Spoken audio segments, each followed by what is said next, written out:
தியானத்துக்காக இன்றைக்கு கலாத்தியர் சபைக்கு எழுதினது, கலாத்தியருக்கு எழுதின நிருபம். हमारे ध्यान के लिए गलाती कलीसिया को लिखा हुआ முதல் அதிகாரத்துல 11வது வசனம். पहले अध्याय का 11वां वचन पढ़ेंगे, गलातियों का पुस्तक முதல் 11. மேலும் சகோதரரே, என்னால் பிரசங்கிக்கப்பட்ட சுவிசேஷம் மனுஷருடைய யோசனைப்படி ஆனது அல்லவென்று உங்களுக்கு தெரிவிக்கிறேன். हे भाइयों, मैं तुम्हें बताए देता हूँ कि जो सुसमाचार मैंने सुनाया है वह मनुष्य का नहीं. கர்த்தருக்கு ஸ்தோத்திரம். இந்த வார்த்தைக்காக நாம் ஜெபம் பண்ணலாம். प्रभु को धन्यवाद हो, इस वचन के लिए प्रभु को धन्यवाद कहेंगे. பரிசுத்தமுள்ள ஆண்டவரே உம்மை ஸ்தோத்திரிக்கிறோம். पवित्र प्रभु आपको धन्यवाद.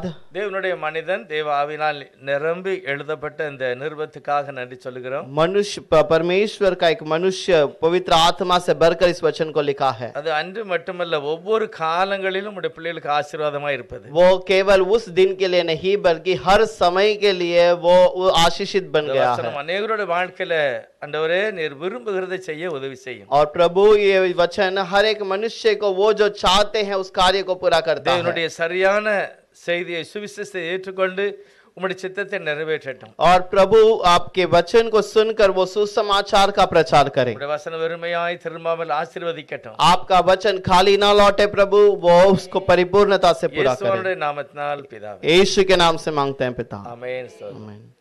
கலாத்தியர் நிருபம் இன்னைக்கு நம்ம தியானிக்க போகிறோம். गलातियों के किताब में हम आज कुछ वचन ध्यान करेंगे. நல்ல அந்த கலாத்திய நிருபத்தை வாசித்தால், और गलातियों के एक पत्री के अंदर यदि हम पढ़ते हैं, இதுல வாழ்த்து எழுதாம அவர் ஒரு கோபத்தோட எழுதப்பட்ட ஒரு வார்த்தை. और ये किसी को आशीषित करते हुए नहीं लिखा बल्कि क्रोध में कुछ बात को चेतावनी से कहता அந்த है. சபையில ஒரு தவறு நடந்ததுனால இந்த நிருபம் எழுதியிருக்கிறது. और उस कलीसिया में कुछ गड़बड़ी हुआ, इस कारण ये वचन ये पत्री लिखी गई. எல்லா நிருபங்களுமே அப்போஸ்தலர் பவுலா இருக்கட்டும், பேதுருவா இருக்கட்டும், அவங்க எழுதும்போது யாருக்கு எப்படி எழுந்தாங்க அப்படின்னா, ஞானஸ்நானம் எடுத்த அவங்களுடைய சுவிசேஷத்தை கேட்டு ரட்சிக்கப்பட்டு இயேசுவானுடைய நாமத்தினால ஞானஸ்நானம் எடுத்தவர்களுக்கு இந்த நிருபங்களை எழுதினார்கள். और ये पत्री, ये जो पौलोस हो या पत्रस जो लिखा है, वो केवल उन्हीं लोगों के लिए है जिन्होंने पवित्र परमेश्वर यीशु मसीह के नाम से बपतिस्मा लिया है और इनका सुसमाचार सुना है. கொடுத்தவங்க யார் ஞானஸ்நானம் எடுத்தாங்களோ அவங்களுக்கு தான் நிருபங்கள்லாம் எழுதுறாங்க. और जिन्होंने यीशु के नाम से बपतिस्मा लिया और जिन्होंने यीशु के नाम से बपतिस्मा दिया है, केवल उन्हीं के लिए पत्री लिखी गई है. ஒவ்வொரு நிருபமே அப்படிதான் எழுதியிருக்கிறது. हर एक पत्री केवल उन्हीं लोगों के लिए लिखा गया था. காரணம் சுவிசேஷம் தேவனால் கொடுக்கப்பட்டது. क्योंकि सुसमाचार परमेश्वर की ओर से दी गई है. எல்லா நிருபமுமே தேவனுடைய அபிஷேகம் பெற்றவர்கள் தான் எழுதினாது. ஆகவே பவுல் எழுதினார்னு சொல்றதை விட ஆவியானவர் எழுதினார்னு தான் சொல்லணும். सारा पत्री हम ऐसे कह नहीं सकते कि पौलोस ने लिखा या पत्रस ने लिखा. हम कह सकते हैं कि पवित्र आत्मा के द्वारा उन्होंने लिखा. வேதாகமம் முழுவதும் கர்த்தருடைய ஆவியானவர் எழுதினார். और पूरे कलाम के अंदर पवित्र आत्मा ने इस वचन को लिखा है. இந்த நிருபத்துல கோபமான ஒரு வார்த்தையை போடுகிறார். इस वचन के अंदर क्रोध से एक बात को कहता है, உங்களை கலக்குகிறவன் தரிப்புண்டு போனால் நலமாய் இருக்கும். और तुम्हें भरमाने वाला नाश किया जाए तो भला होगा. அவ்வளவு கோபத்தோட இவர் எழுத காரணம் என்ன? इतना क्रोध से लिखने के लिए क्या बात हुई? அந்த சபை அப்போஸ்தலர் பவுல்னால ரட்சிக்கப்பட்டது. प्रेरित पौलोस के द्वारा वो कलीसिया उद्धार पाया. கலாத்திய நாட்டில் உள்ள சபைகள், गलातियों के नगर के जो शहर के लोग हैं, அதுல அப்படிதான் எழுதிருக்கு. 2வது வசனத்துல उस पर दूसरा वचन में ऐसे लिखा है, என்னோடே கூட இருக்கிற சகோதரர் எல்லாரும் கலாத்தியா நாட்டில் உள்ள சபைக்கல்ல சபைகளுக்கு எழுதுகிறோம் அப்படிங்கிறார். और वो सारे भाइयों की ओर से जो मेरे साथ हैं गलाती की कलीसियाओं के नाम करके कहता है. கலாத்திய நாட்டில் நிறைய சபைகள் இருந்திருக்கிறது. அப்போஸ்தலர்கள் மூலமாக ஆரம்பிக்கப்பட்டது. गलाती जगह पर बहुत सारी कलीसिया थी जो प्रेरितों के द्वारा आरंभ किया गया. அவர்கள் எல்லாரும் ஆண்டவராகிய இயேசுவின் நாமத்தை தான் வெளிப்படுத்தினார்கள். और उन सभी लोगों ने प्रभु यीशु के नाम को ही प्रकट किया. ரட்சிக்கப்பட்டவர்கள் இயேசுவினுடைய நாமத்தினால ஞானஸ்நானம் எடுத்தார்கள். और जो उद्धार पाए थे वो यीशु मसीह के नाम से बपतिस्मा लिए हैं. அவங்க தான் சபை. वही कलीसिया है. இதுதான் இருந்தது. और वैसे ही कलीसिया था. இதே சபையில போய் யாரோ ஒருவர் ஒரு குழப்பமான வார்த்தையை போடுகிறார். और इसी कलीसिया के अंदर जाकर कोई तो एक व्यक्ति गड़बड़ी की बात को कहता है. சாத்தான் எப்பொழுதுமே குழப்பத்தை உருவாக்கக்கூடியவன். शैतान हमेशा गड़बड़ के बात को करने वाला व्यक्ति ஏதேன் है. தோட்டத்துல பாத்தீங்கன்னா ஆண்டவர் சொன்னார் இந்த பழத்தை சாப்பிட்டா நீ செத்து போயிரு அப்படின்னு. एदेन बगीचे के अंदर उसने कहा कि इस फल को तू खाएगा तो नाश हो जाए, मर जाएगा। சாத்தான் சொல்றா நீ சாக மாட்டே அப்படின்னு. शैतान कहता है तू नहीं मरेगा। நிறைய குழப்பங்களை எதையாவது வார்த்தைய உண்மையை பொய்யா ஆக்குகிறது. और बहुत सारे लोग सच बात को झूठ बताना। ஆகவே பவுல் சொல்லுகிறார், इसलिए पौलुस कहता है நான் பிரசங்கித்தது மனுஷனுடைய யோசனையின் படி அல்ல, கர்த்தருடைய யோசனையின் படி. और मैं जो सुसमाचार सुनाता हूँ मेरा विचार नहीं, मनुष्य का विचार नहीं, प्रभु का विचार है। அப்ப நம்மள புரிஞ்சுக்கிடணும், மனுஷனாலையும் சுவிசேஷம் பிரசங்கிக்கப்படுகிறது. इसका मतलब हमें समझ में आना चाहिए कि सुसमाचार मनुष्य के द्वारा भी किया जा सकता है। அதாவது அவங்களுடைய சொந்த அபிப்பிராயம், वो उनके खुद के विचार को அவங்களுக்குன்னு ஒரு கூட்டத்தை ஆயத்தப்படுத்துகிறது. अपने लिए एक झुंड को तैयार कर लेते हैं। ஆனால் பவுல் ஆண்டவராய் இயேசு சொல்கிறார், लेकिन प्रभु यीशु कहता है என்னோடு சேர்க்காதவன் சிதறடிக்கிறான். और जो मेरे साथ नहीं वो बिगाड़ता है। அப்ப ஜனங்கள் தேவனோடு சேர்க்கப்படணும். और लोग प्रभु के साथ जुड़ना चाहिए। ஒரு ஊழியக்காரன் தனக்குன்னு ஒரு கூட்டத்தை கூட்டினா அது கொஞ்ச நாளையில ஒண்ணுமில்லாம போயிடும். यदि कोई मनुष्य अपने लिए कुछ झुंड को इकट्ठा करता है वो थोड़े दिन समय के बाद पूरा बिगड़ जाएगा। தேவனோடு சேர்த்தார், यदि परमेश्वर के साथ उसे जोड़े ஆண்டவர் அதை பார்த்துக்கிடுவார். वो प्रभु उसे देखेगा। அவரே சொல்கிறார், वो खुद कहता है எந்த மந்தையில் இல்லாத வேற ஆடுகள் இருக்கிறது, और ऐसे भी भेड़ हैं जो इस झुंड में नहीं है, அதெல்லாம் கொண்டு வரணும். वो सारे भेड़ को ले आओ। அப்பதான் ஒரே மேய்ப்பன் இந்த தேசத்தை முழுவதையும் பாதுகாப்பார். और तब ही वो सारे झुंड को वो एक ही सुरक्षा करेगा। அந்த ஒரே மேய்ப்பன் இயேசு கிறிஸ்து தான். और वो यही एक ही चरवा यीशु मसीह है। சபையின் தலைவர், और वही कलीसिया का அவருடைய मुख्य है। கரத்தின் கீழ் இருக்கிறவர்கள் தான் பாக்கியவான். और उसके हाथ के नीचे रहने वाले धन्य हैं। நீங்க நிறைய சபைகளை பார்த்தா வித்தியாசமான போதனை இருக்கும். आज बहुत सारे कलीसिया को देखे तो अलग अलग प्रकार की प्रचार है। ஒரு சொன்னார், என்கிட்ட வந்து ஆண்டவர் சொன்னாரு அப்படின்னு. एक व्यक्ति ने आकर कहा प्रभु ने मुझसे आके बातें की। ஒரு டிவில சொன்னாரு, அவர் வந்து ஷோபால உட்கார்ந்து ரெண்டு பேரும் டீ குடிச்சிட்டே பேசினாங்களாம். और एक व्यक्ति कहता है हम सोफा में बैठ के चाय पीते हुए मैं और प्रभु बातें कर रहे थे। இன்னொரு இடத்துல சொல்லிருக்காரு, ஒருவர் சொன்னாரு, கதவை தட்டி திறந்து உன்கிட்ட கொஞ்சம் பேசணும் வந்திருக்கேன், நான் சொன்னதெல்லாம் எழுதுன்னு சொன்னாரு. और एक व्यक्ति कहता है कि प्रभु मेरा दरवाजा खटखटाया, मैंने खोला, वो बोला कि मेरे तेरे से बातें करने के लिए आया हूँ, दरवाजा खोल। இது எல்லாம் கள்ள தீர்க்கதரிசிகள். ये सब झूठे भविष्यवक्ता लोग हैं। இன்னைக்கு நிறைய தீர்க்கதரிசிகள் சொல்லுவாங்க வருஷத்தினுடைய கடைசி நாள்ல. आज बहुत सारे भविष्यवक्ता लोग कहते हैं आज साल के आखिरी दिन में நம்ம நல்லா யோசிக்கணும், हमें सोच कर देखना है। நல்லா வாசிப்பாங்க, अच्छे से बहुत सारी बातों को लिख कर पढ़ते हैं। நம்ம யோசிச்சு பாருங்க, ஒரு நாள் தான் கர்த்தர் பேசுறாரா? क्या हम सोच कर देखेंगे क्या प्रभु केवल एक ही दिन बातें करता है? தீர்க்கதரிசிகள்ட்ட வருஷத்துல கடைசியில தான் பேசுறாரு. और ये सारे भविष्यवक्ताओं के पास केवल साल में आखिरी दिन में बातें करता है। அவங்க சபையை பற்றி இல்ல, அவங்க வீட்டை பத்தி இல்ல, வெளி உலகத்தை பத்தி. और उनके परिवार के बारे में नहीं, उनकी कलीसिया के बारे में नहीं, दुनिया के बारे में। நமக்கு நல்லா புரியணும், பெரிய தீர்க்கதரிசிகள் உலகத்துல ரெண்டே தீர்க்கதரிசி வர போறாங்க, ஒன்னு மோசே और எலியா। और हमें अच्छे से पहचान होनी चाहिए, देश दुनिया में केवल दो ही भविष्यवक्ता आने वाले हैं, वो मूसा और एलिया है। உலகத்துக்கு दुनिया के लिए அவங்களும் மோசேயினுடைய ஆகமத்தை வச்சு தான் பேசுவாங்க। और वो भी मूसा के व्यवस्था को रखकर ही बातें करेंगे। இன்றைக்கு இருக்க தீர்க்கதரிசி அவங்க சபைக்கு கண்டிப்பா இருப்பாங்க। और आजकल के बहुत सारे भविष्यवक्ता उनके कलीसिया के लिए रहेंगे। எல்லா சபைகளிலுமே தீர்க்கதரிசிகள் கண்டிப்பா இருப்பாங்க। और सारे कलीसिया में उनके लिए एक भविष्यवक्ता जरूर रहेगा। அவங்களுடைய சபையை பக்தி விருத்தியில வளர்க்கிறது। और वो उनके कलीसिया के भक्ति में बढ़ाने के लिए है। சபையை பரிசுத்தத்தில கொண்டு வரதுக்கு। और उनकी कलीसिया को पवित्रता में चलाने के लिए है। நிறைய வாசிப்போம் 31ஆம் தேதி டிசம்பர் மாதத்துல। और दिसंबर के 31 तारीख को बहुत सारे भविष्यवाणी को पढ़ते हैं। அங்க அது வரப்போகுது, இங்க அது வரப்போகுது அப்படின்னு। यहाँ पर वो आने वाला है, वहाँ पर वो बातें होने वाली है। தவறான ஒரு மனுஷனுடைய அபிப்பிராயம்। और ये सब गलत व्यक्ति का गलत विचार है। ஆனால் பவுல் சொல்லுகிறார், लेकिन पौलुस कहता है நான் சொல்லுகிற செய்தி, நான் சொல்லுகிறது மனுஷனுடைய யோசனை அல்ல। मैं जो कहता हूँ, मैं जो बातें सुनाता हूँ, ये मनुष्य का विचार नहीं। நான் கர்த்தருடைய ஊழியக்காரனாக பேசுகிறேன்। मैं परमेश्वर का सेवक बनकर बातें करता हूँ। நிறைய பேர் கலக்கம் அடைந்தார்கள்। बहुत सारे लोग गड़बड़ी में आ जाते உலக हैं। பிரகாரமா நேகபாத்நேச்சார் கூட அவர் இருந்தே ஒரு முறை கலங்குச்சு। और नेबूखदनेस्सर भी एक बार उसका हृदय बहुत डर गया करके लिखा है। எதுக்காக? அந்த சொப்பனத்தை பார்த்து பயப்படுகிறான். वो स्वप्न को देखकर डरने लगा। எஸ்தர் ராணி புஸ்தகத்துல एस्तर रानी के किताब में ராஜாவும் ஆமானும் குடிக்க உட்கார்ந்த உடனே சூசான் நகரமே பயந்தது. और राजा और जब उसके सेवक पीने के लिए बैठे तो पूरे सुसन नगर डर गया। ஏரோது ராஜா காலத்துல இயேசுநாதர் பிறந்தார்னு கேள்விப்பட்ட உடனே ஏரோது ராஜாவும் அந்த பட்டணத்தில் உள்ள எல்லாரோட இருதயங்களும் கலக்கமா இருந்தது. और यीशु मसीह का जन्म हुआ, जब इस बात के बारे में हेरोद राजा को खबर मिली, तब हेरोद राजा और सारे देश के नगर के लोग डर गए। ஆனா கலாத்திய சபையில சபையை போய் ஒருத்தன் குழப்புதான். लेकिन गलाती कलीसिया में कलीसिया के अंदर जाकर एक व्यक्ति बरमाता है। விசுவாசத்தை அவங்க தள்ளுதாங்க. कलीसिया के विश्वास को वो दूर करता है। விசுவாசம் என்னது?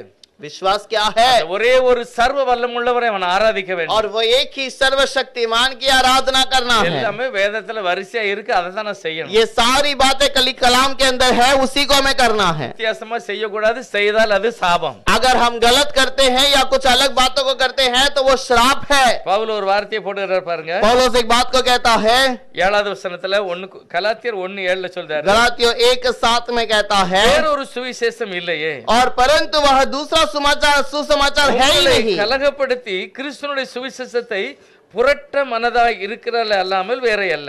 पर बात यह है कि कितने ऐसे हैं जो तुम्हें घबराते हैं और मसीहा का सुसमाचार को छोड़कर बिगाड़ना चाहते हैं। பவுல் சொல்கிறார், நாங்கள் உங்களுக்கு பிரசங்கித்த சுவிசேஷத்தை அல்லாமல், पौलुस कहता है, हमने जो सुसमाचार तुम्हें सुनाया, நாங்களாவது हम வானத்திலிருந்து வருகிற ஒரு தூதனாவது या स्वर्ग में से उतरने वाला कोई स्वर्गदूत हो ஒரு சுவிசேஷத்தை பிரசங்கித்தால் அவன் சபிக்கப்பட்டவன். और कोई सुसमाचार सुनाए तो वो श्रापित है। ஆகவே ஆசீர்வாதமாக நமக்கு எழுதப்பட்ட சுவிசேஷம், और इसलिए आशीषित किया हुआ एक सुसमाचार, தேவனுடைய சாயலாக எழுதப்பட்ட சுவிசேஷம், परमेश्वर का स्वरूप में लिखा गया एक सुसमाचार। இதுல ஒரு பிரச்சனை இருக்கக்கூடாது, அப்படியே நாம் ஏற்று அவருடைய நாமத்தை ஆராதிக்க और इस வேண்டும். पे कोई गड़बड़ी नहीं होनी चाहिए, हमें उसको वैसे ही स्वीकार करना है। அப்போஸ்தலரை பார்த்து ஜனம் என்ன சொன்னாங்கன்னா, प्रेरितों के बारे में लोगों ने क्या कहा? உலகத்தை கலக்குகிறவர்கள் இங்கேயும் வந்து விட்டார்கள். दुनिया को हिलाने वाले लोग यहाँ पर भी आ चुके हैं। அப்படின்னா உலகத்தை கலக்குனாங்க, சபை அவங்க கலக்கல. और इसका मतलब उन्होंने दुनिया को हिला डाला था, लेकिन कलीसिया को गड़बड़ी में नहीं डाला। சபை தேவனுடைய பக்தி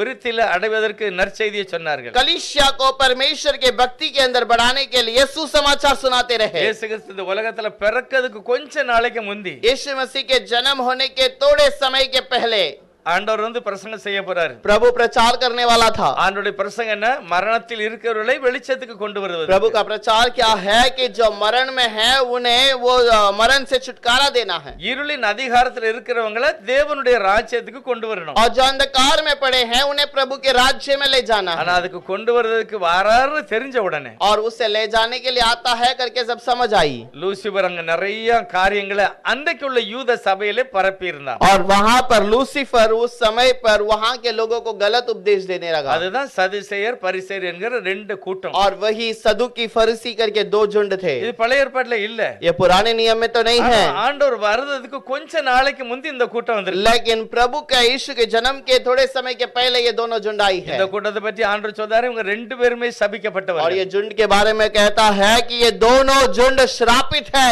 ஒருவங்க உயிர்த்தெழுதல் இருக்குங்க, ஒருவன் இல்லங்க. एक कहता है पुनर्दान है, दूसरा कहता है पुनर्दान है ही இந்த नहीं। ரெண்டு பேரையும் குறித்து புளித்த மாவு என்று கர்த்தர் और சொல்றார். इन दोनों के बारे में प्रभु कहता है कि ये एक बिना पनीर का कमीर का उपदेश है। அதாவது இவங்க தவறானதை போதித்தார்கள். और ये गलत बातों को प्रचार करने लगे। சரியான செய்தியை நாம் ஏற்றுக்கொண்டால் ஆசீர்வாதம். यदि हम सही संदेश को स्वीकार करें तो हमारे लिए आशीष होगी। ஆகவே கலாத்திய சபையில और इसलिए गलाती कलीसिया के என்ன अंदर குழப்பம் இருந்தது அப்படின்னா, क्या गड़बड़ी थी?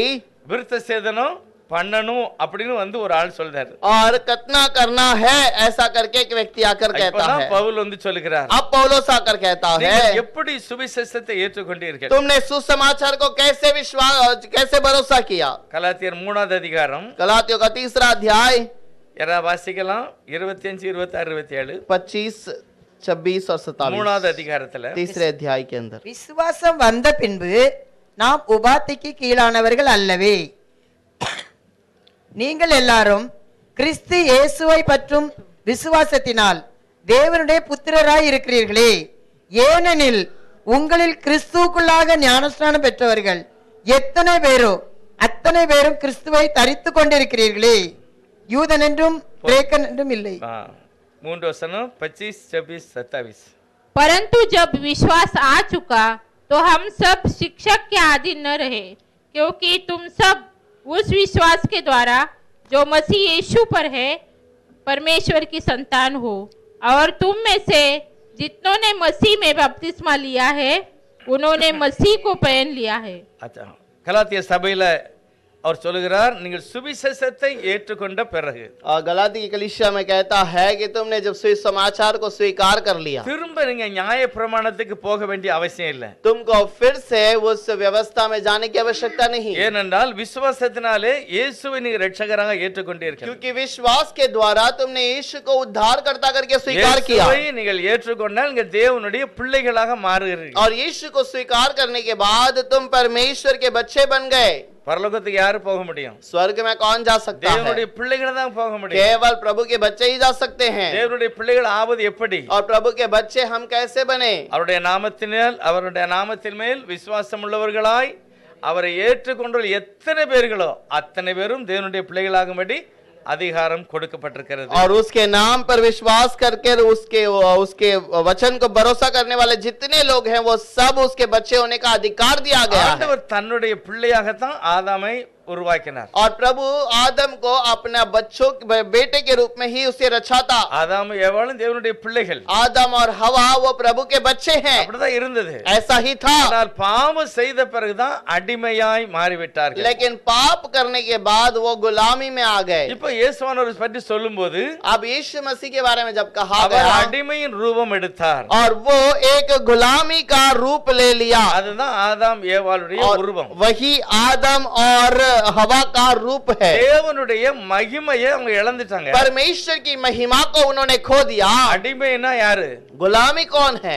அடிமைனா தேவனுடைய மார்க்கத்தை விட்டு விலகி சாத்தானுக்கு கீழ்ப்பட்டவர். परमेश्वर के मार्ग को छोड़कर शैतान की अधीन में रहने वाले। மகிமை இழந்துட்டாங்க. उन्होंने अपनी महिमा को खो दिया। இந்த மகிமை திரும்ப கர்த்தர் கொடுக்கணும் அப்படின்னா और ये महिमा को यदि फिर से पाना है तो ஆண்டவர் தான் கொடுக்க முடியும். केवल प्रभु यीशु ही दे सकता है। சிருஷ்டிகர் தான் கொடுக்க முடியும். और वो रचना करने वाला ही दे सकता है। அதுக்குன்னு ஒரு தெய்வம் கிடையாது. उसके लिए कोई खुदा नहीं। இந்துக்காரங்க நம்புவாங்க வித்தியாசமான கடவுள். और हिंदू भाई विश्वास करते हैं अलग अलग चीजों के लिए अलग अलग खुदा है। நம்முடைய தேவன் ஒரே ஒருவராய் இருந்து எல்லாவற்றையும் செய்கிறவர். लेकिन हमारा प्रभु सारा सब कुछ एक ही कार्य में करता है। நிறைய பேருடைய விசுவாசம் பிதா மேலே தான் உட்கார்ந்திருப்பாரு, கீழே வர மாட்டார். और बहुत सारे लोगों का विश्वास है कि पिता ऊपर ही बैठा रहता है, वो नीचे कभी नहीं उतरता। அவர் தன்னுடைய பிள்ளையை மரணத்துக்கு ஒப்பு கொடுத்தார். और वो अपने बच्चे को मरण के लिए त्याग दिया। மூணாவது ஒரு கடவுள் வரார், பரிசுத்த ஆவியானவர். और तीसरा खुदा आता है पवित्र आत्मा। இது ரோம தேசத்துல உருவான தவறான ஒரு திருநிட்டி உபதேசம். और ये रोम देश में आरंभ किया जाने वाला एक गलत उपदेश है। அவங்க நல்லா தெரியணும் சபை எது வரைக்கும் நல்லா இருந்தது. और बहुत लोगों को पता है कलीसिया कब तक वो सही रहा। 320 வருஷம் தான் இயேசுவை நாம சபை சரியா இருந்தது. और 320 वर्ष तक यीशु मसीह का नाम का जो कलीसिया सही से तरीके से था। உலகமே அறிந்த உண்மை. दुनिया सब जानने हुए वो ज्ञान की बात है। அப்போஸ்தலருடைய காலத்துல ஆரம்பிக்கப்பட்ட சபை கிபி 325 தான் और சரியாக போதிக்கப்பட்டிருந்தார். प्रेरितों का उपदेश में रहने वाला कलीसिया केवल 325 वर्ष तक सही रहा। அப்போஸ்தலர்கள் சொல்கிறார்கள், प्रेरित कहते हैं நாங்கள் போன பிறகு இந்த சபையை தப்ப விடாத कोटिदान ओनाई उल्ले वरुम। हम जाने के बाद एक ऐसा बेड़िया आएगा जो कलीसिया को बचने न देगा। उंगलिलुम सिलर एलुंबी तवरानதை போதிப்பார்கள்। तुम्हारे बीच में से कुछ उठकर गलत उपदेश करेंगे। ஆகவே அப்போஸ்தலர் காலத்துக்கு பிறகு और इसलिए प्रेरितों के समय के बाद 325 के பிறகு मसीहा के मरने के 300 जी उठने के 325 वर्ष के ரோம बाद தேசத்துல இருந்த தவறான உபதேசம் கிறிஸ்தவத்துல கலக்கப்பட்டது। और रोम देश का गलत उपदेश वो मसीहा के अंदर मिलावट में आ गया। அதுதான் ட்ரினிட்டி। और यही तीन खुदा का उपदेश है। அவர்களுக்கு மூணு கடவுள் உண்டு। क्योंकि उनके लिए तीन खुदा है। இந்த தவறானது முதல் வந்தது ரோம் தேசத்துல தான்। और ये पहला आरंभ हुआ रोम देश के अंदर। திருத்துவம் அப்படின்னு சபை வச்சது மற்ற சபையா ஆர்சி அன்னைக்கு பாருங்க ஆர்சில நிறைய இருக்கும் और आप ट्रिनिटी करके जो कलीसिया का नाम रखा जाता है वो आरसी में ज्यादा रखा जाता அவங்க है தான் ஸ்டார்ட் பண்ணாங்க उन्होंने तो आरंभ किया ஆனா அதுல இருந்து வெளியே கொண்டு வருகிறது और उसके अंदर से बाहर निकलने वाली कलीसिया நல்லா தெரியணும் 1520வது வருஷம் வரைக்கும் और 1220 वर्ष तक கிபி 325க்கு பிறகு 300 परमेश्वर के 320 वर्ष के बाद 1520 வரைக்கும் ஆர்சி சபை மட்டும்தான் உலகத்துல இருந்தது दुनिया भर में केवल आरसी कलीसिया 1520 वर्ष तक रहा வேற எந்த சபையும் கிடையாது और दुनिया में और कोई कलीसिया नहीं थी ஒன்றுமே கிடையாது और कोई कलीसिया नहीं था ஆர்சி மட்டும்தான் இருந்தது केवल आरसी कलीसिया थी இன்னைக்கு நிறைய சீசருடைய கல்லறைகள் இருக்கு आज भी बहुत सारे जो चेलों का जो कब्रिस्तान है கன்னியாகுமரி டிஸ்ட்ரிக்ட்ல ஒரு சபை தோமா கட்டின சபை இருக்கு और कन्याकुमारी के अंदर जो तोमा ने जो बनाया था वो कलीसिया आज भी वहां पर है அங்க பெரிய போர்டு வச்சிருக்காங்க கிறிஸ்துவுக்கு பின்னால 65ல கட்டி இருக்கு और मसीहा यीशु के बाद 62वां साल में ये कलीसिया बांधा गया சென்னையில தோமாவுடைய கல்லறை இருக்கு और चेन्नई में तोमा का जो दफन किया हुआ स्थान है எருசலேம்ல ஆண்டவருடைய கல்லறை இருக்கு और यीशु मसीह का कब्रिस्तान यरूशलेम के नगर में है எல்லாமே ஆர்சி காரங்களுடைய கையில இருக்கு और ये सारा सब कुछ आरसी कलीसिया के अधीन में है நல்லா புரியணும் 1500 வருஷம் ரோமன் ஆதிக்கம் தான் உலகம் எல்லாமே இருந்தது और करीब 1500 साल तक केवल रोम की कलीसिया सब में राज्य करता रहा மார்ட்டின் லூத்தருடைய பிரயாசம் ஆவியானுடைய அபிஷேகத்தினால முதல் என்ன புரோட்டஸ்டன்ட் வெளியே வந்திருக்கு और मार्टिन लूथर का अभिषेक के कारण वो मार्टिन जो रोमन कैथोलिक की कलीसिया से वो अंदर से बाहर निकल कर ले आया மார்ட்டின் லூத்தர் இல்லன்னா ஒரு சபை இன்னைக்கு இருக்கிற ஃப்ரீ வந்திருக்கவே செய்யாது और अगर मार्टिन लूथर नहीं होता आज जो कलीसिया अलग अलग बटा हुआ है वो नहीं होता பக்காவா உறுதியா அதுதான் சரித்திரம் और इतिहास सच्चाई में यही है ஒவ்வொரு காலத்திலயும் அவன் குழப்புகிறான் हर एक साल में वो गड़बड़ी को ले आता है ஆகவே இந்த குழப்பம் கலாத்திய சபையில இருந்தது और यही गड़बड़ी गलातिया कलीसिया में भी था இந்த குழப்பத்தை உலகமெல்லாம் இருக்கிற சபைகள் புரியணுங்கிறதுக்கு தான் ஆண்டவரே இந்த நிருபத்தை எழுத வச்சிருக்கிறார் और ये गड़बड़ी सारे जगह पर समझ में आना चाहिए इसीलिए प्रभु ने वचन में लिख के रखा है அப்போஸ்தலன் பவுல் பேசுகிறார் प्रेरित पौलुस कहता है நீங்கள் இயேசுவை விசுவாசித்ததினால் பிள்ளைகளாய் மாறிவிட்டீர்கள் तुम यीशु को विश्वास करने के कारण उसके बच्चे बन गए அது மட்டுமல்ல ஆண்டவராய் இயேசுவின் நாமத்தினாலே ஞானஸ்நானம் எடுத்ததினால் और इतना ही नहीं यीशु मसीह के नाम से बपतिस्मा लेने के நீங்கள் कारण கிறிஸ்துவை தரித்திருக்கிறீர்கள் तुमने मसीहा को पहन लिया அதனால யூதனானாலும் சரி கிரேக்கனானாலும் சரி நீங்கள் தேவனுடைய பிள்ளைகள் और इसीलिए तुम यहूदी हो जाओ या अन्य जो यूनानी हो जाओ तो भी तुम प्रभु के बच्चे हो ஆணா இருந்தாலும் சரி பெண்ணா இருந்தாலும் சரி நீங்கள் தேவனுக்குள்ளாக பரிசுத்தமான ஆத்மாக்களா இருக்கிறீர்கள் और तुम पुरुष हो या स्त्री हो तुम परमेश्वर के अंदर एक पवित्र जन हो தேவன் தம்முடைய ஜனத்துக்காக மனிதனாக இறங்கி வந்தார் और प्रभु अपने लोगों के लिए मनुष्य के रूप में जन्म लेकर आया ஆதாம் எதுல தவறு செய்தாரோ அந்த தவறை இயேசுநாதர் திருத்தினார் और आदम ने जिस बात पर गलती की थी उस बात को प्रभु यीशु ने सही किया ஆதாம் என்ன தவறு பண்ணா आदम ने क्या गलती की சாத்தான் வந்து என்ன குழப்பத்தை போட்டான் और शैतान ने क्या गड़बड़ी को ले आया நீங்க தேவனுடைய பிள்ளை கிடையாது तुम प्रभु के बच्चे नहीं हो உங்களை தேவன் ஏமாத்தி வச்சிருக்கிறாரு तुम्हें प्रभु ने फंसा के रखा அந்த है ஆண்டவரை நீங்க நம்பாதங்க उस प्रभु के ऊपर भरोसा मत करो நான் சொல்றதை கேளு मैं जो कहता हूँ उसे सुनो இந்த பழத்தை நீ சாப்பிட்டனா और इस फल को यदि तुम खाओगे கடவுளை போல மாறிடுவீங்க तुम प्रभु के समान बदल जाओगे இப்படி பொய்ய சொன்னா और ऐसे झूठ को कहा இப்போ அவங்க என்ன நினைச்சாங்க अब इन्होंने क्या समझा தேவன் தவறானவர் और प्रभु गलत है நம்மளை ஏமாத்தி வச்சிருக்கிறாரு हमें फंसा कर रखा है என்னை அவரை மாதிரி படைக்கல मुझे प्रभु अपने समान नहीं என்னை बनाया ஏமாத்தி இந்த பழத்தை தொடக்கூடாதுன்னு இருக்கிறாரு और मुझे फंसा कर इस फल को नहीं खाना है ஆனா करके कहा சாத்தான் சொன்னதுதான் சரி लेकिन शैतान ने जो कहा वो நான் सही தேவனுடைய है சாயலாக மாற விரும்புகிறேன் और मैं प्रभु के स्वरूप में बदलना चाहता நானும் हूँ கடவுள் மாதிரி மாறணும் मैं भी प्रभु के समान बदलूंगा அந்த ஆதாமுக்கு தெரியல நம்ம கடவுள் தெய்வம் மாதிரி தான் இருக்குங்கிறது அந்த அறிவு இல்ல लेकिन आदम को वो ज्ञान नहीं था कि मैं भी प्रभु के समान ही हूँ தேவன் அப்படிதான் படைத்தார் प्रभु ने मुझे ऐसे ही बनाया ஆதியாகமம் 1:25-26 அப்படிதான் போட்டிருக்காரு और उत्पत्ति का पहला 26 और 27 में ऐसे लिखा அவருடைய है சாயல் और वो अपने ही स्वरूप அவரை में போல படைத்தார் अपने ही रूप में बनाया இன்னைக்கு நமக்கு நல்லா தெரியணும் சுவிசேஷத்தினால நாம் தேவ சாயலாய் மாறி இருக்கிறோம். अब सुसमाचार के द्वारा हम उसके स्वरूप में बदल गए। அப்போஸ்தலர் 2வது அதிகாரம் 38வது வசனத்துல और प्रेरितों का दूसरा अध्याय 38वां वचन के अंदर பரிசுத்த ஆவியானவருடைய முதல் பிரசங்கம் और पवित्र आत्मा का पहला प्रचार, நீங்க இயேசுவினுடைய நாமத்தில் ஞானஸ்நானம் எடுக்கணும், அப்பதான் பரிசுத்தாவினுடைய அபிஷேகம் तुम கிடைக்கும். पवित्र आत्मा का तो यीशु मसीह के नाम से बपतिस्मा लो तो तुम्हें पवित्र आत्मा का वरदान मिलेगा। ஆவியானவராக வந்த இயேசுவானவர் பேசினார். और ये आत्मिक प्रभु ने वहां पर प्रचार किया है இவங்கதான் தேவனுடைய சபையாக और மாற்றப்பட்டார்கள். यही प्रभु के कलीसिया बन गए। ஆனா கர்த்தருடைய கிருபையினால लेकिन प्रभु के अनुग्रह के द्वारा லூத்தர் வந்து சபையை பிரிக்கல அப்படின்னா मार्टिन लूथर ने यदि कलीसिया को अलग नहीं किया तो இன்னைக்கு இப்படிப்பட்ட ஆயிரக்கணக்கான வித்தியாசமான போதனை வந்திருக்கு. आज अलग अलग प्रकार का प्रचार नहीं आया होता ஒரே ஒரு போதனை தான் இருக்கும், ஆர்சி சபை. और केवल एक ही उपदेश रहा होगा, वो भी आरसी कलीसिया का। நமக்கு தெரியணும் நம்ம எந்த விசுவாசத்துல இருக்கிறோம். और हमें पता होना चाहिए हम कौन से विश्वास में हैं। ஆதி அப்போஸ்தலருடைய காலத்தில் ஆரம்பிக்கப்பட்ட அதே நம்பிக்கை, और आदि प्रेरित के अंदर आने वाला वही बात, அது என்ன நம்பிக்கை அப்படின்னா,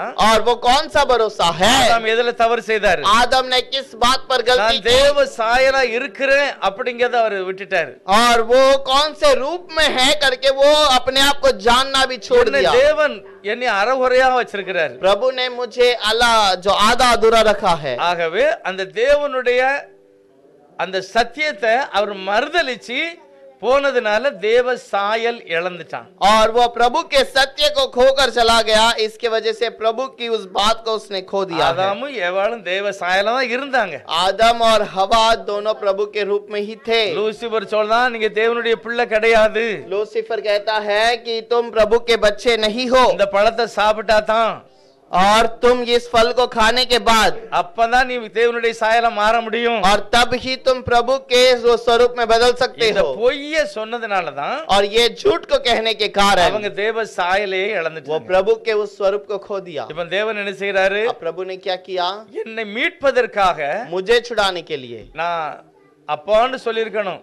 मैं पिता करके कहना चाहिए ஏதேன்ல था। அப்படிதான் நடந்த அப்பான்னு தான் சொல்லியிருப்பாங்க. ये दिन में वैसा ही हुआ होगा, पिता ஆனா करके இப்ப कहा அப்பா होगा। ஸ்தானத்துல கிடையாது. अब वो पिता के स्थान में नहीं है। அப்பாவுடைய ஸ்தானத்தை நம்ம விட்டுட்டு நம்ம தகப்பனன்னு சொல்ல கூப்பிடாம நம்ம என்ன செய்யட்டோம்? இப்போ தேவனுடைய பிள்ளைங்கிற ஸ்தானத்தை விட்டுட்டு அடிமையா மாறிட்டோம். अब हम वो परमेश्वर को पिता करने का उस स्थान को छोड़कर हम उसके गुलाम के रूप में आ गए। இப்ப நாம் பிள்ளை ஸ்தானத்தை எடுப்பதற்காக अब उस बच्चे के स्थान को वापस लेने के தேவனே लिए பிள்ளையாக இறங்கி வருகிறார். प्रभु खुद एक बालक बनकर उतर कर அவர் आया குமாரன் எனப்படுவார். और वो पुत्र कहलाएगा। எது வரைக்கும்? कब तक? அவர் உயிரோட எழும்பு வரைக்கும். वो मरकर जी उठने तक, ரட்சிப்பை நிறைவேற்று வரைக்கும் அவர் குமாரன் எனப்படுவார். उद्धार को पूरा करने तक वो पुत्र कहलाएगा। ஆகவே அந்த குமாரன் கீழே வந்தார். और इसलिए वो पुत्र नीचे आया। எதுக்கு வந்தாரு? किस लिए आया? ஆதாம் இழந்து போன ரட்சிப்பை திரும்ப கொடுக்கிறதுக்கு வந்திருக்கிறார். आदम ने जिसे खो दिया उसे वापस लौटाने के लिए आया। இப்ப ஆதாம் எப்படி இழந்து விட்டான்? आदम ने उसे कैसे खो दिया? எப்படி இழந்துட்டான்? कैसे खो दिया? அவிசுவாசத்தினால, अविश्वास के कारण, தேவன் மேல உள்ள நம்பிக்கை விட்டதுனால. प्रभु के ऊपर का उस भरोसा का छोड़ने के அந்த कारण அவிசுவாசம் எப்படி வெளியே போச்சு? वो अविश्वास कैसे बाहर चला गया? எப்படி அவிசுவாசம் வந்தது? कैसे अविश्वास आया? நான் தேவனுடைய பிள்ளை இல்ல, मैं प्रभु का बच्चा नहीं हूँ। இந்த பிசாசு சொன்னபடி நான் சாப்பிட்டா தான் தேவனுடைய பிள்ளையா மாறுவேன். और ये शैतान जैसे कहता वैसे मैं कहूंगा, सुनूंगा तो मैं प्रभु का बच्चा बनूंगा। அந்த பொய்யை நம்பினதுனால தான் அவன் அடிமையாய் மாறிட்டான். और वो झूठ बात को विश्वास किया, इस कारण वो परमेश्वर से दूर चला गया। இயேசுரார் சொல்றாரு, यीशु कहता है என் பிள்ளை தவறு பண்ணிட்டான், मेरे बेटे ने गलत किया। இவன் செய்த தவற நான் என் மேல ஏற்றுக்கொண்டு நான் மனிதனை ரட்சிப்பேன். और उसकी गलती को स्वीकार कर मैं अपने ऊपर ले लूंगा। ஆனா லூசிபர் என்ன நினைச்சான் தெரியுமா? लेकिन लूसीफर ने क्या सोचा? ஆதாமை ஏமாத்தியாச்சு, ஏவாளையும் ஏமாத்தியாச்சு. आदम को भी फंसा दिया, हवा को भी बहका दिया। ஏவாளையும் ஆதாமையினுடைய வம்சத்தை காப்பாற்றுவதற்கு தெய்வ மனுஷனா வந்திருக்கிறார். अब वो आदम और हवा को बचाने के लिए, उनकी पीढ़ी को बचाने के लिए प्रभु मनुष्य के रूप में அதே आया। கேள்விய இந்த ஆளையும் கேட்கணும். और वही बात को इस व्यक्ति को भी पूछना எந்த है। கேள்விய? कौन से बात को? ஆதாம் எப்படி ஏமாந்தானோ அப்படி இயேசுநாதனை ஏமாற வைக்கணும். और जैसे आदम और हवा बहकाया गया वैसे इसको भी बहका कर फंसाना है। ஆதாம்ட்ட வந்து என்ன சொன்னா? आदम से आकर क्या कहा? இந்த பழத்தை சாப்பிட்டாதான் நீ தேவர்களை போல மாறுவாய். इस फल को खाएगा तो तू प्रभु के समान बदल இதே जाएगा। क्वेश्चन தான் இயேசுநாதர்கிட்ட சாத்தான் கொண்டு வரான். और इसी बात को वो यीशु मसीह के पास भी ले आता है ஆண்டவர் ஞானஸ்நானம் எடுத்து வனாந்தரத்துக்கு போறாரு. और प्रभु उस बपतिस्मा लेकर जंगल में जाता है இதே கேள்விதான் ஆண்டவர்கிட்ட லூசிபர் கொண்டு வரான். यही प्रश्न को वो यीशु मसीह के पास ले आता है அவன் முத கேட்டான், पहले कहता है நீ தேவனுடைய குமாரன் கிடையாது. तू प्रभु का बच्चा नहीं है இந்த கேள்வி தான் சொன்னான், நீ தேவனுடைய குமாரன் கிடையாது. तू प्रभु का बेटा नहीं है करके நீ कहा தேவனுடைய குமாரன் கிடையாதுயா. और तू प्रभु का बेटा है ही नहीं நீ தேவனுடைய குமாரனே ஆனால் यदि तू प्रभु का पुत्र है நான் பார்க்கணும், இந்த கல்லெல்லாம் அப்பமாகவும் பார்க்கலாம். और मुझे देखना है तू इस रोटी को इस पत्थर को रोटी बना दे இதே கேள்விதான் ஆதாம்கிட்டையும் கேட்டான். और यही बात को उसने आदम से भी நீ पूछा தேவனுடைய பிள்ளை கிடையாது, तू प्रभु का बच्चा இந்த नहीं பழத்தை है சாப்பிட்டா நீ தேவனுடைய பிள்ளை மாதிரி மாறிடுவ. इस फल को खाएगा तो तू प्रभु का बच्चा बन இதே जाएगा क्वेश्चन தான் லூசிபர் ஆண்டவரா இயேசுவான்கிட்ட கேட்கான். और इसी बात को वो आदम का पुत्र बनकर நீ खाया தேவனுடைய குமாரனே ஆனால் यदि तू परमेश्वर का पुत्र है அப்படின்னா நீ தேவனுடைய குமாரன் கிடையாது. नहीं, इसका मतलब तू अब प्रभु का पुत्र है ही नहीं இந்த கல்ல ரொட்டியை ஆக்கிட்டா நான் தேவனுடைய குமாரனாக நான் நம்புவேன். और इस फल को तू अगर रोटी इस पत्थर को रोटी बनाए तो मैं भरोसा करूंगा कि तू ही प्रभु का இப்ப पुत्र है। ஆண்டவர் ரொட்டியை மாத்தணுமா மாத்த கூடாதா? क्या प्रभु उसको रोटी में बदल कर दिखाना है कि नहीं? அப்படி மாத்தினாருன்னா अब उसने अगर बदल कर दिखा दिया தன்னை தானே அவிசுவாசப்படுதார். वो अपने आप पर अविश्वास करता நான் है செய்து காய்ப்பேன் இந்த பிசாசுக்கு. मैं इसको कर कर दिखाऊंगा। ஆண்டவர் சொல்லுகிறார், प्रभु कहता है நான் வெறும் மனிதன் அல்ல, मैं केवल मनुष्य नहीं நான் தேவனாகவும் இருக்கிறேன். मैं उसी समय पे खुदा भी हूँ। மனுஷன் அப்பத்தினால் மாத்திரமல்ல, मनुष्य केवल रोटी से नहीं கர்த்தருடைய வாயிலிருந்து புறப்படுற ஒவ்வொரு வார்த்தையினாலும் பிழைப்பான். और परमेश्वर के मुख से निकलने वाले हर एक शब्द से அடுத்த जीवित क्वेश्चन रहता அவன் கொண்டு है। வரான். अगली बात को ले आता நீ है தேவனுடைய குமாரன் கிடையாது. तू प्रभु का पुत्र நீ नहीं தேவனுடைய குமாரனே ஆனால் यदि तू प्रभु का पुत्र है இந்த மேல இருந்து கீழே குதிங்க பார்க்கலாம். ऊपर से तू खुद जा देखते हैं தேவதூதர்கள் ஏந்துவார்கள். और परमेश्वर तुम्हें उठाएगा। ஆண்டவர் என்ன சொன்னார்? நான் பரீட்சை பார்க்க மாட்டேன். स्वर्गदूत तुम्हें उठाएगा तो प्रभु तुम्हारी परीक्षा नहीं करता। திரும்பவும் அந்த சாத்தான் செய்தான். और फिर से शैतान क्या करता है? உலகத்தில் உள்ள எல்லா ராஜ்யத்தையும் காண்பித்தான். दुनिया के सारे राज्य को दिखाया। என்னை தொழுது கொண்டால் எல்லாவற்றையும் கொடுப்பேன். मुझे नमन करेगा तो मैं सब कुछ तुम्हें दूंगा। காரணம் ஆதாம் மூலமாக எல்லா சொத்து சுகத்தையும் ஆதாமுடைய வம்சம் இழந்து நிற்கிறது. क्योंकि आदम की ओर से रहने वाला सारा जायदाद सब कुछ आदम का पीढ़ी ने खो दिया। இப்ப என்ன நீ தொழுது கொண்டா எல்லாத்தையுமே நான் திரும்ப கொடுத்துருவேன். अब अगर यदि तू मुझे नमन करे तो मैं तुम्हें सब कुछ अर्पण ஆண்டவர் करूंगा। சொல்ற அப்பாலே போய் சாத்தானே, प्रभु ने कहा हाँ मुझसे दूर हो जा शैतान। தேவனாய கர்த்தர் ஒருவரையே நீ தொழுது கொள்ள வேண்டும். तेरा प्रभु परमेश्वर केवल एक ही को नमन कर। இப்பதான் தேவன் மனிதனுக்காக வெற்றியை கொடுத்தார். अब ही प्रभु वहां पर मनुष्य के लिए जय को दिया। இதத்தான் 2 தீமோத்தேயு முதல் அதிகாரம் 9வது வசனத்துல அப்போஸ்தலன் பவுல் அருமையாக और சொல்லுகிறார். प्रेरित पौलुस यहाँ पर 2 தீமோத்தேயு முதல் அதிகாரம் 9வது வசனம். दूसरा तिमोथी का पहला अध्याय उसका 9वां वचन। அவர் நம்முடைய கிரியைகளின்படி நம்மை ரட்சியாமல் और वो हमारे कर्म के अनुसार हमारा उद्धार नहीं किया தம்முடைய அப்படின்னா அவருடைய தீர்மானத்தின்படியும் और वो उसके निर्णय के अनुसार ஆதி காலம் முதல் और आदि से लेकर கிறிஸ்து இயேசுவுக்குள் நமக்கு அருளப்பட்ட கிருபையின்படியே मसीहा यीशु के अंदर हमें जो अनुग्रह दिया गया है நம்மை ரட்சித்து பரிசுத்த அழைப்பினாலே அழைப்பித்தார். हमें बुलाकर उस पवित्र बुलाहट में बुलाया है। ஆகவே தேவன் என் மேல இறக்க வைத்தார். और प्रभु मेरे पर अनुग्रह किया அவரே என்னுடைய பாவங்களை ஏற்றுக்கொண்டார். और वही मेरे पाप को स्वीकार किया எனக்காக அவரே பலியானார். और मेरे लिए वो मर गया। யார் விசுவாசிக்கிறானோ அவனுக்கு தான் ரட்சிப்பு. और जो विश्वास करता है उसका उद्धार। என்னத்தை விசுவாசிக்கிறது? और पहले क्या हमें उद्धार चाहिए? இயேசுவானவர் யார் விசுவாசிக்கல? कौन यीशु को विश्वास नहीं किया? உலகமே இயேசுவை விசுவாசிக்கு அவர் ஒரு கடவுள் தான் அப்படின்னு. दुनिया भर में लोग बहुत सारे लोग विश्वास करते हैं कि यीशु भी एक खुदा है। அவரும் ஒரு கடவுள்னு விசுவாசிக்கான், அவரே கடவுள்னு விசுவாசிக்கல. और वो भी एक खुदा करके विश्वास करता है, वही सच्चा खुदा है करके नहीं विश्वास ஆனா என்ன करता। விசுவாசிக்கணும்? क्या विश्वास करना அவரே है? சிருஷ்டிகர். वही रचना करता, என்னை மீட்பதற்காக மனிதனாக அவதரித்தார். मुझे छुड़ाने के लिए मनुष्य के रूप में आया அவருடைய பலி என்னை பூரணமான மனிதனாய் மாற்றுகிறது. और उसका बलिदान मुझे परिपूर्णता में ले आया है। இந்த நம்பிக்கை, இந்த விசுவாசத்தை நான் செய்தால் அதுதான் தேவன் விரும்புகிற மேன்மையான ஒரு மதிப்பு. और यदि उस विश्वास को हम करें, यही प्रभु के अंदर का रहने वाला एक आदर है। ஆண்டவரை நம்பணும். प्रभु के ऊपर भरोसा என் करना है। சிருஷ்டிகரவர் मेरा उद्धार करता எனக்காக वही है। எல்லாவற்றையும் செய்து கொடுத்துட்டாரு. मेरे लिए सब कुछ उसने पूरा कर நான் दिया। மீட்கப்பட்டேன். मैं छुटकारा पाया। நான் தேவனுடைய பிள்ளையாய் இருக்கிறேன். अब मैं प्रभु का बच्चा இத हूँ உன் வாயினால நீ அறிக்கை செய்யணும். और ये अपने मुंह से कबूल करना है। எல்லா டென்ஷனையும் விட்டுறணும். सारा टेंशन छोड़ देना। எனக்காக அவர் எல்லாம் பார்த்துக்கிடுவார். हम मेरे लिए सब कुछ वो என்ன देखेगा। நடந்தாலும் சரி, कुछ भी करे क्यों அவர் नहीं। என்னை மீட்டு கொண்டார். और उसने मुझे छुड़ाया है அவர் என்னை பரிசுத்தப்படுத்துவார். और वो मुझे அவர் पवित्र என்னை भी करेगा। கடைசி மட்டும் கொண்டு சேர்ப்பார்.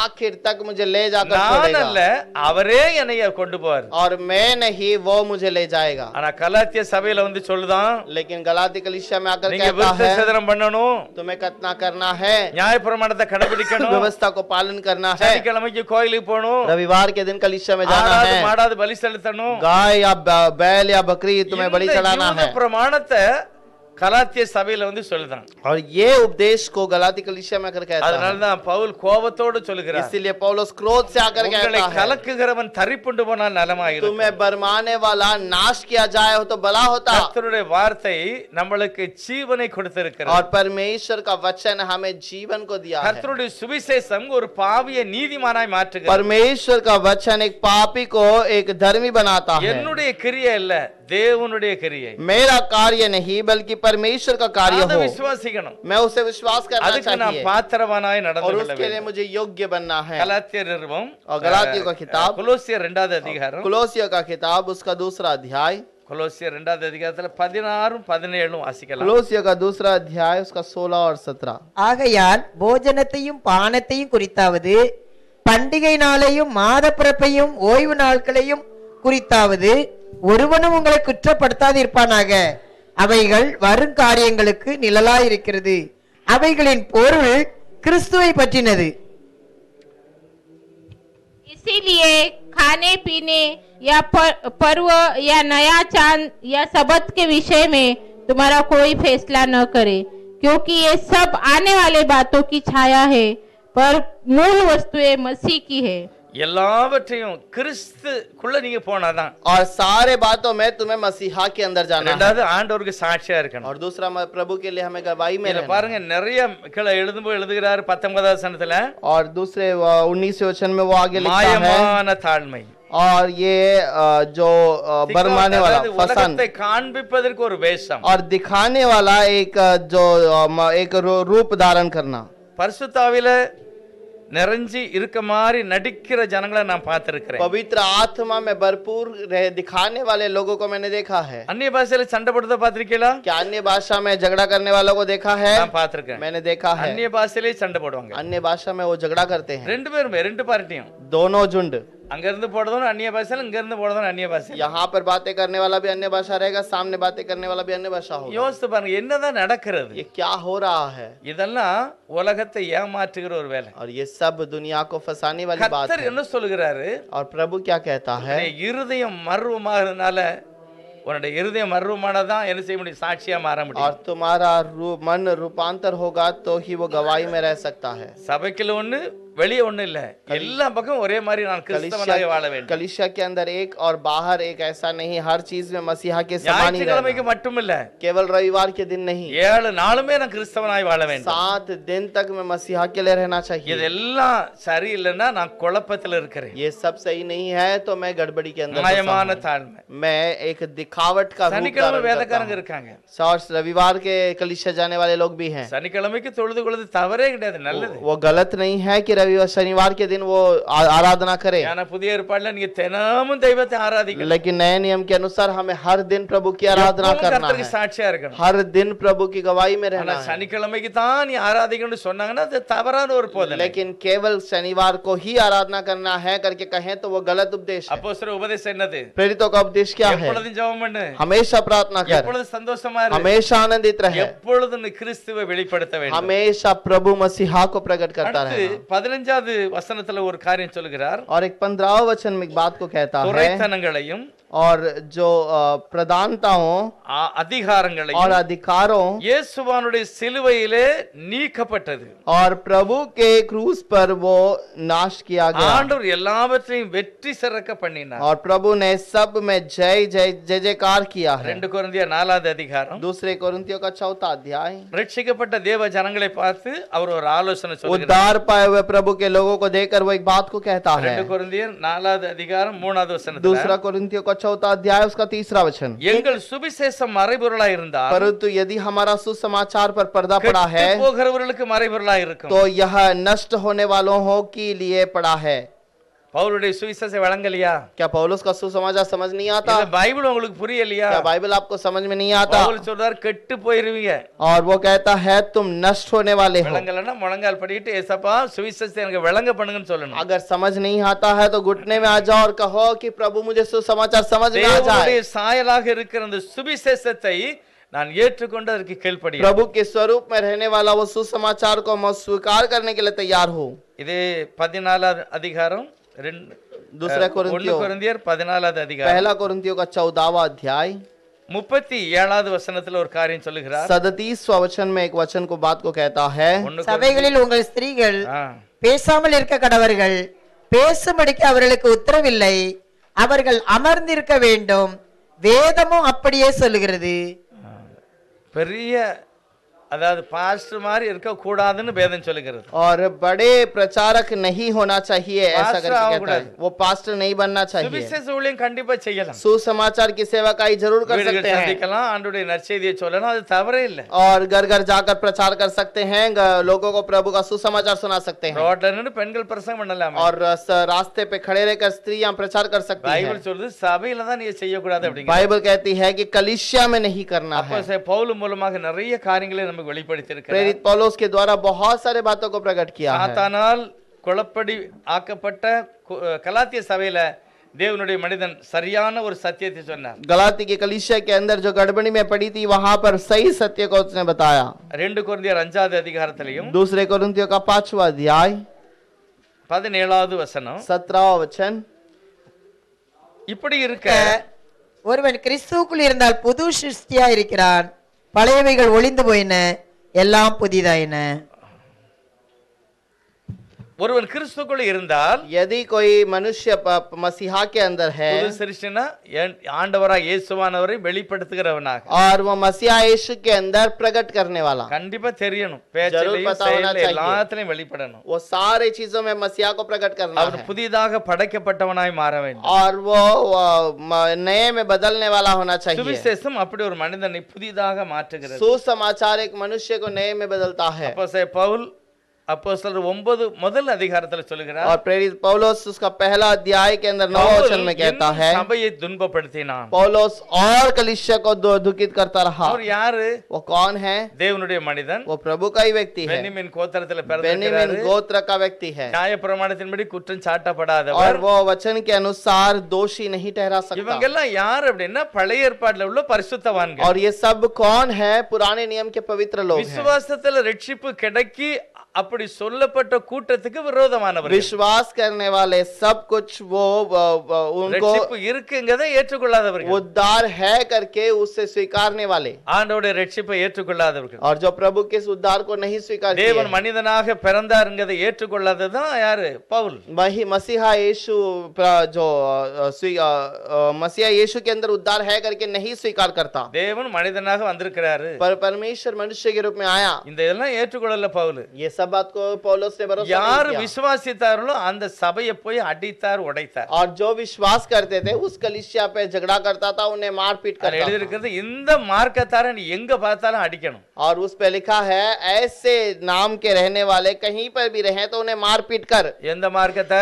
कौन से मार्ग में चलने இயேசுவின் वाले? நாமக்காரனை அடிக்கணும். यीशु के नाम वाले को मारना है। நம்முடைய யெகோவா தெய்வத்தை மட்டும்தான் வணங்கணும். केवल हमारे यहोवा खुदा को ही नमन करना है। இப்படிப்பட்ட ஒரு நம்பிக்கை பவுல்ட்ட இருந்தது. ऐसे भरोसा भरोसा पौलुस के पास था, ஆனால் அந்த வெளிச்சம் பிரகாசிக்கும் போது लेकिन जब उजाला प्रकाशित हुआ அப்படியே கீழே விழுந்தார். वो वैसे ही नीचे गिरा, கண் குருடாக்கப்பட்டது. आंख अंधा हो गया மேல இருந்து ஒரு சத்தம் வருகிறது, और ऊपर से एक उजाला சவுலே रोशनी आई, சவுலே ஏன் என்னை முன்படுத்துகிறாய்? है सौल क्यों मुझे निंदा करता நல்லா है? படிக்கணும் பைபிளை. और अच्छे से बाइबल को पढ़ना है। கர்த்தர் அவனை நோக்கி, परमेश्वर ने उसे देखकर, யெகோவா அவனை நோக்கி, यहोवा ने उसे देखकर कहा, பவுலே நீ யாரை துன்பப்படுத்தியதோ அதுதான் நான். हे पौलुस तू जिसे निंदा करता है वो मैं हूँ, ஐயா நான் என்ன செய்யணுங்கிறார். मैं क्या करना चाहिए करके அவர் पूछता சொல்ல है। நீ போ, அங்க உனக்கு சொல்லப்படும். वो कहता है तू वहां जा, तुझे बताया जाएगा। அன்று அவனுடைய வாழ்க்கை उस புதிதாக்கப்பட்டது. दिन उसका जीवन नए में बदल गया, அவர் இயேசுதான் கிறிஸ்து அப்படின்னு பிரசங்கம் और பண்ணார். वो यीशु ही मसीहा है करके प्रचार किया, இயேசுவை கிறிஸ்துவாக திருஷ்டாந்தப்படுத்தினார். और यीशु ही मसीहा है उसे उसने स्थिर बताया। பழைய மனுஷன் யாரு? पुराना मनुष्य कौन है? யெகோவா ஒத்தியில தான் கடவுள், यहोवा एक ही खुदा வேற है, ஒண்ணும் கிடையாது. और कोई नहीं है। ஆனா பவுலுடைய புது மாற்றம் लेकिन मसीहा का पौल का नया இயேசுவை रूपांतर கிறிஸ்துவாக வெளிப்படுத்தினார். यीशु को मसीहा करके प्रकट किया। நம்மளும் இயேசுவானவர் ஒரு கடவுளா, தனி கடவுளா பார்க்க கூடாது. हमें भी यीशु को एक अलग खुदा करके नहीं देखना है, இயேசுவை கிறிஸ்துவாக. यीशु को ही मसीहा கிறிஸ்து करके। யாரு? मसीहा कौन है? என்னென்றைக்கும் ஸ்தோத்திரிக்கப்பட போகிறவரா பட்டவரா? और हमेशा हमेशा के लिए स्तुति किया गया है या करने वाला है, அவர்தான் और ஸ்தோத்திரிக்கப்பட்டவர். वही स्तुति किया गया யூத परमेश्वर है। ஜனங்கள்லாம் சொன்னாங்க, सारे यहूदी कहने लगे இந்த இயேசுவானவர் உயிரோட வைக்க கூடாது, और इस यीशु को जीवित नहीं रखना, இவர் தன்னை மேன்மைப்படுத்துகிறார். वो अपने आप की महिमा करता எங்களுக்கு है। ஒரு நியாயப்பிரமாணம் இருக்கு, हमारी एक व्यवस्था है, மோசேயின் மூலமா கொடுக்கப்பட்ட मूसा நியாயப்பிரமாணம். का व्यवस्था है, இந்த இயேசுவானவர் சிலுவைக்கு அடிக்கணும். और इस व्यवस्था के अनुसार यीशु को क्रूस पर चढ़ाना है। சர்ச்சில் கமிட்டி போட்டாச்சு, और कलीसिया के अंदर मीटिंग में बात कर யூதாஸ்க்கு लिया, காணிக்கை பைசா எண்ணி கொடுத்தாச்சு. यहूदास को अंदर के दान के पैसे को गिन कर दे दिया। யூதாஸ் கொடுத்த பைசா யாரு? यहूदास को पैसा किसने दिया? சபையில இருந்து தான் கொடுத்தாங்க. कलीसिया से दिया गया। யோவான் 9வது அதிகாரம், यूहन्ना का 9वां अध्याय, ஒரு சட்டம் இருக்குது சபையில. और कलीसिया में एक नियम है, இயேசுவை யாராவது கிறிஸ்து என்று சொன்னால் यीशु को ही मसीहा करके कभी कहे சபையை விட்டு நீக்கிடுவோம். और उसे कलीसिया से बाहर निकल இன்னைக்கு जाएंगे। நிறைய இப்படி கட்டுப்பாடு நிறைய இடத்துல இருக்கு. आज भी बहुत सारे नियम हैं, இயேசுவை கிறிஸ்துவாக எண்ண வேண்டும். और यीशु को मसीहा करके गिनना है। கிறிஸ்துன்னு நம்பதுக்கு என்ன அடையாளம்? मसीहा करके गिनने का क्या चिन्ह है? கொர்நேலி சபை, கொர்நேலி வீட்டுல பேதுரு பேசுகிறார். कोर्नेली के घर के अंदर पौलो प्रेरित बातें करता है, பேதுரு பேசுறாரு, पतरस बातें करता है। நான் விசுவாசிக்கிறேன்னு யாராவது சொன்னாங்கன்னா मैं विश्वास करता हूं करके यदि किसी ने बातें பேதுரு की, சொல்றாரு, पौलुस कहता है, அவர் விசுவாசிக்கிறேன் என்று சொல்லுகிற எவனும் और वो विश्वास करने वाला जो भी कहता है அவருடைய நாமத்தினாலே பாவ மன்னிப்பை பெறுவான். और उसके नाम से पाप का क्षमा पाएगा। பேதுரு சொல்றாரு, நான் சொல்லல, தீர்க்கதரிசிகள் சொல்லி और இருக்கிறார். वो कहता है कि पतरस कहता है, मैं नहीं कहता, भविष्यद्वक्ताओं ने कहा है। அப்ப தீர்க்கதரிசி என்ன சொல்றாங்க? भविष्यद्वक्ताओं ने क्या कहा?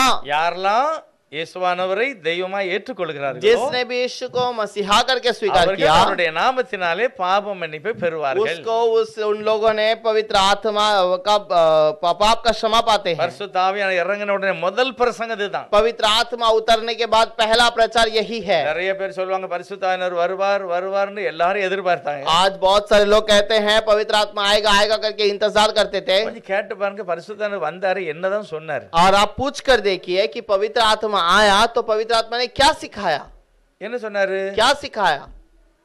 கொஞ்சம் கேட்டு பார்க்கணும், விசாரிச்சு பார்க்கணும். आप पूछ कर देखिए मसीहा के लोगों को। கன்னியாகுமரியில் ஒரு பாஸ்டர் எழுதி போடுவார், कन्याकुमारी में एक पास्टर लिख कर डालते हैं, பிதா குமாரன் பரிசுத்தாய நாமத்துல யாராவது ஞானஸ்தானம் எடுத்ததாகவோ கொடுத்ததாகவோ வேதாகமத்துல இருந்ததுன்னா கொண்டு வா, உனக்கு 1,00,000 ரூபாய் தாரேன், நானே வந்து உங்க சபையில ஞானஸ்தானம் எடுத்துறது. और वहाँ कन्याकुमारी में एक पास्टर ऐसा लिखकर पोस्टर लगाते हैं कि पिता पुत्र पवित्र आत्मा नाम से किसी ने बपतिस्मा लिया है या दिया है तो मुझे वचन से बताओ, मैं और मेरी कलीसिया बपतिस्मा लेंगे और तुम्हें 1,00,000 रुपए इनाम भी दूंगा உங்க சபையில நான் சேர்ந்துருவேன். और तुम्हारे कलीसिया में जुड़ जाऊंगा। அப்ப பரிசுத்தர் என்ன சொன்னாருன்னு தெரியாது, पवित्र आत्मा ने क्या कहा कुछ पता नहीं, வந்தாரான்னு தெரியாது. पवित्र आत्मा आया था करके भी पता नहीं। 120 பேர் மேல் வீட்டு அறையில காத்திருந்தார்கள். 120 लोग ऊपर कमरे में प्रार्थना कर रहे थे। எதுக்காக காத்திருந்தாங்க? किस लिए इंतजार कर रहे ஏசப்பா थे? மேல போகும்போது ஒரு வார்த்தை சொல்லிட்டாரு, यीशु मसीह जाने के समय पर एक बात कह दिया, பண்ணப்பட்ட பரிசுத்தாய் வரப்போகிறார், காத்திருந்து ஜெபம் பண்ணு. वागदान किया गया पवित्र आत्मा आने वाला है, इंतजार करो। எல்லாரும் காத்திருந்து ஜெபம் பண்ணாங்க. सब लोग बैठकर इंतजार करते 10 रहे, நாள் ஜெபம் பண்ணாங்க. 10 दिन इंतजार किया। பரிசுத்தாவின மேல இருந்து இறங்கினார். पवित्र आत्मा ऊपर से उतर आया। என்ன சொன்னாரு? क्या कहा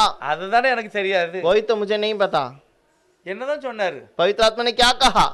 பரிசுத்தாவினர் உருவமா இருந்தாரா? क्या पवित्र आत्मा एक रूप में आया? பழைய ஏற்பாடுல பிதாவாகி தெய்வம் ஆவியா இருக்காரு. और पुराने नियम पर पिता परमेश्वर आत्मा है। மோசேட்ட பேசினாரு, மோசே எழுதிட்டாரு. और मूसा से बातें किया, मूसा ने लिख दिया। ஏசாயாட்ட சொன்னாரு, ஏசாயா தீர்க்கதரிசனம் எழுதிட்டாரு. और यशाया को बोला, यशाया ने उसे भविष्यवाणी करके लिख दिया। பிதாவை ஒருவனும் ஒரு காலம் கண்டதில்லை. पिता को किसी ने कभी नहीं देखा। ஆனா ஆண்டவர் சில தீர்க்கதரிசி மூலமா பேசும்போது அவங்க எழுதிட்டாங்க. लेकिन पिता के बारे में कुछ भविष्यवक्ता कहने के समय पर उसे लिख दिया। பக்காவா வந்து எல்லாரும் தெருல நின்னு பிரசங்கம் பண்ணிட்டாரு. यीशु मसीह ने सब जगह पर आकर प्रचार भी कर दिया। இது பக்கத்துல மத்தேயு, மார்க்கு, லூக்கா நல்ல புக்ல எழுதிட்டாங்க. ஏசப்பா இப்படி பிரசங்கம் பண்ணாரு, நாங்க பார்த்தோம், நாங்க தொட்டோம் அப்படின்னு நல்லா எழுதி और வச்சிருக்காங்க. सब लोगों ने वहां पर मत्ती, मार्क, लूका, यूहन्ना के अंदर लिखा है कि यीशु आया था, खड़ा था, हमने छुआ, उसे देखा। நான் ஒரு சிலர்ட்ட கேட்பேன், பரிசுத்தாவினர் வந்தாரா, என்ன சொன்னாரு, என்ன பேசினாரு, என்ன மாதிரி எழுதி வச்சிருக்கிறாரா? और मैं पूछता हूँ कुछ लोगों से कि क्या पवित्र आत्मा आया था तो उसने क्या किया, कुछ बताया है, कुछ लिखा है? எழுதி வச்சிருக்கிறாரு. यीशु मसीह ने तो लिखा है, இதாவும் எழுதி வச்சிருக்கிறாரு. किताबें लिख के रखा है। பரிசுத்தவான்கள் பழைய ஏற்பாடுல யாரு, ஏசாயா, எரேமியா, தானியேல், நம்ம மோசையா மூலமா நிறைய எழுதியிருக்கிறார். मूसा, एलिया, बाकी सभी के बारे में वहां पर बहुत सारे बातों को लिखा है। இயேசுனார் சொன்னதை 4 சுவிசேஷம் எழுதி வச்சிருக்கு. यीशु मसीह के बारे में भी बहुत सारा सुसमाचार लिखा है। பரிசுத்த என்ன சொன்னாரு? पवित्र आत्मा ने क्या कहा? எப்பதான் வந்தாரு, कब आया वो, எங்க வந்தாரு, कहाँ आया, அவர் என்னதான் சொன்னாரு, वो क्या कहा, அப்படியே மொழிப்பாங்க. वो देखेंगे। பரிசுத்தான மேல் வீட்டுல இறங்கினார். पवित्र आत्मा ऊपरी कोठरी पे उतरा 120 பேரை நிறைத்தார். और 120 लोगों को वो भर दिया। அவர்கள் அந்நிய பாஷையில பேசல, பல பாஷைகளை उन्होंने பேசினார்கள். अन्य भाषाओं में नहीं बातें की, उन्होंने अलग अलग भाषाओं में बातें தேவனுடைய की। மகத்துவங்களை பேசினார்கள். उन्होंने परमेश्वर की महिमा बढ़ाई की। பரிசுத்த ஆவியானவர் பேதுருக்குள்ள இறங்கி பேசுகிறார். पवित्र आत्मा पतरस के अंदर उतर कर पतरस के द्वारा बातें की। பரிசுத்தருடைய முதல் பிரசங்கம். पवित्र आत्मा का पहला प्रचार। ஒவ்வொருவரும் மனம் திரும்பணும். हाँ, तुम में से हर एक मन फिराए। மனம் திரும்பணும். मन फिराना है। இயேசுவனுடைய நாமத்துல ஞானஸ்நானம் பெறணும். यीशु के मसीहा के नाम से बपतिस्मा लेना இதை है। விட்டுட்டு வேற ஏதாவது பேசியிருந்தா தயவு செய்து சொல்லுங்க. और इससे छोड़कर यदि और कुछ प्रचार किया है तो बताओ। இதை ஆவியானவர் பேசுகிறார். ये आत्मिक प्रभु ने बातें की இந்த है। ஆவியானுடைய பிரசங்கத்தை கேட்டு 3000 பேர் ஞானஸ்நானம் எடுத்தாங்க. और ये आत्मिक प्रभु के बातों को सुनकर 3000 लोगों ने बपतिस्मा சபை लिया ஆரம்பிக்கப்பட்டது. और कलीसिया आरंभ किया गया। தேவ பக்தி உள்ள மனுஷர்கள் பெருகினார்கள்.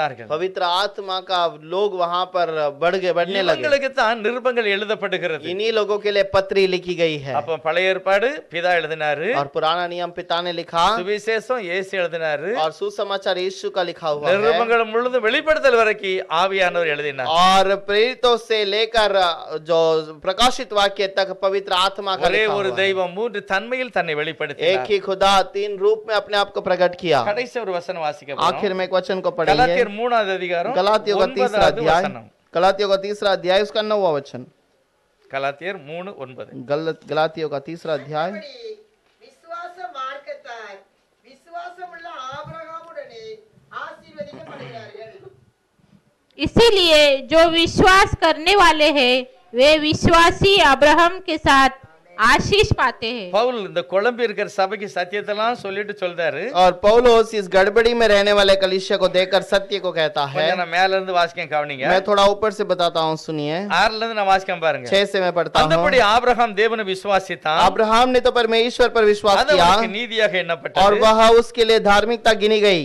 ஆகையால் था விசுவாச மார்க்கத்தார்கள் எவர்களோ यह जान लो कि जो विश्वास करने वाले हैं அவர்களே ஆபிரகாமின் பிள்ளைகள் என்று அறிவீர்களா? वे ही अब्राहम की संतान हैं। மேலும் தேவன் விசுவாசத்தினாலே பிரஜாதிகளை நீதிமான்கள் ஆக்குகிறார் என்று வேதம் முன்னதாக கண்டு और वे उसी प्रकार परमेश्वर अन्य जातियों को विश्वास से धर्मी ठहराया, ऐसे करके உனக்குள் சகல ஜாதிகள் ஆசீர்வதிக்கப்படும். तेरे अंदर सारी जातियां आशीष की जाएगी। அப்படி கர்த்தர் ஆபிரகாம்கிட்ட சொன்னார். ऐसे प्रभु ने अब्राहम से कहा। அப்படியே इसीलिए விசுவாச மார்க்கத்தார் जो विश्वास करने वाले हैं விசுவாசமுள்ள ஆபிரகாமுடனே கூட वो विश्वासी अब्राहम के साथ ஆசீர்வதிக்கப்படுவார்கள். आशीषित पाते हैं। இயேசுவின் நாம சபை வெறும் ரட்சிப்பு மட்டும் இல்ல, ஆசீர்வதிக்கப்படுவார்கள். यीशु मसीह के नाम की कलीसिया केवल